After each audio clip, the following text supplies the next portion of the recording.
So my understanding of the sales cycle, there are multiple types of sales cycles. You have some very, very long sales cycles. You have some really short sales cycles. It generally depends on the cost of the product, to be honest. Um, it also depends on how the product is trending, throughout the industry, things like that, right? Um, I know there's been a lot of companies over the last few years that have been practicing velocity sales. And velocity sales is really kind of interesting because that makes for a very short sales cycle. The whole idea is that a salesperson from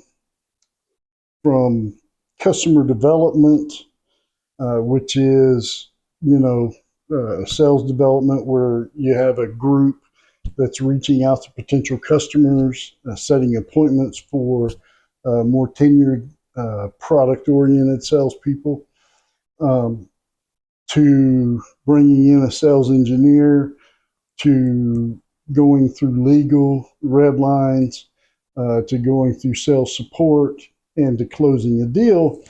Um, it's usually 30 days or less. It can go as long as 45 to 60 days, but that really kind of gets outside of the velocity sales process. For the most part, though, the average sales cycle is pretty simple. Um, you have your sales development folks. They reach out. They're doing social media. They're cold calling, and they're reaching out to potential customers uh, off of lead development, that's that the marketing is doing within the organization. They set those appointments. Then usually there's 1 to 2 appointments on the front end by the salesperson directly with the potential customer.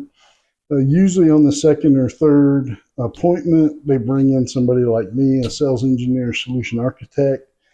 Um, they will then sit down, talk to the customer, do detailed discovery, um, you know, sizing, gathering all the information to do the pricing.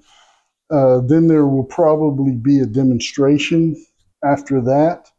And then after, either at the conclusion of the demonstration or within the next meeting after the demonstration, there'll be a proposal meeting. Once you get past that point, you get the initial approval from the customer. It'll then go to sales support, where all the documents can be drawn up, and all the internal things queued up to deliver the product or service. It may go through legal at that time frame as well to make sure that the customer agrees with the terms and conditions of the service, the legal aspect of it. And then it'll go over and queue up in with a deployment team or with service delivery. From there, you'll get contract signing, or you get a PO released from the customer to the provider, and then they'll schedule up a delivery date.